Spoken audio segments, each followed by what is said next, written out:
Hi class, today I'm going to describe the 9 steps for how to work through a conflict at work. I'm going to explain the 9 steps, what they are, what they mean, and then I'm going to give an instance where I had a conflict at work and I may not have approached it in the most effective way, and how I could utilize some of these 9 steps to, to better avoid the conflict. So the first of the 9 steps is to plan, prepare, and rehearse. This is when you review the facts. The next is to set an appropriate climate. So this is all about where you hold the conversation. It's usually best to hold conversations like this in private. The third is to adopt a constructive attitude. This is when you examine your feelings and also the feelings of whoever you're having the conversation with. Next is to assertively state the message. So this is kind of where we don't beat around the bush. We get straight to the point whenever we meet. The fifth is to allow your message to sink in. So this is after we have delivered our message.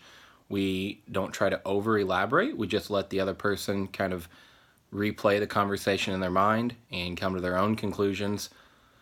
Next is to listen carefully to the response. So it's important on how we approach the conversation, but it's also important on the feedback that we give. And if we don't listen carefully to the other person's response and we're giving the feedback that we don't care about their perspective. Next is to restate, clarify, and recycle. This is when we ensure that there's a clear understanding between both parties of what the expectation is going forward. The eighth step is to focus on a solution. So this is where the two parties would find a common ground. And the ninth is plan to evaluate the solutions. So this is after there's been a solution in place to meet and recap maybe what is working and what's not working. So a time whenever I had a conflict at work, another manager in our building, one of his employees kind of dropped the ball, which negatively affected my department. So what I did was I called this manager, didn't ask where he was, if it was a good time, and kind of went at him in an upset way. And this is a good picture to portray my attitude whenever I called him. I was very angry, and I don't think that was the best way to handle the situation. I gave him my point of view, why I thought that his employee did not do their job, and told him that I needed him to fix it, and then hung up and realized quickly that was not the best approach.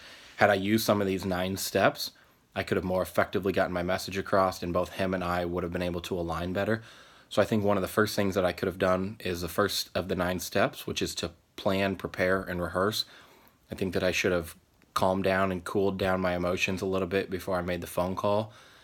This would have allowed me to come up with a more effective approach, maybe take into consideration his feelings before I called him. Next would have been to set an appropriate climate. Calling him and not asking him where he might as well have been in a crowd of people. So I think that it would have been more appropriate had I scheduled a meeting time with him, either in his office or in mine, to discuss. One of the other of the 9 steps that I could have done would have been to maybe focus on a solution.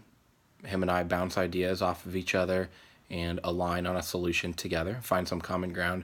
I should have realized that it was not all about what I wanted, but I should have taken into account some of the factors that cause a behavior, and maybe the driver or the other department had some other stuff going on. And then I never followed up. So once we did put some plans in place, we never met again to see if they were working. So these are some of the steps that I could have better integrated into my plan to more effectively work through our conflict.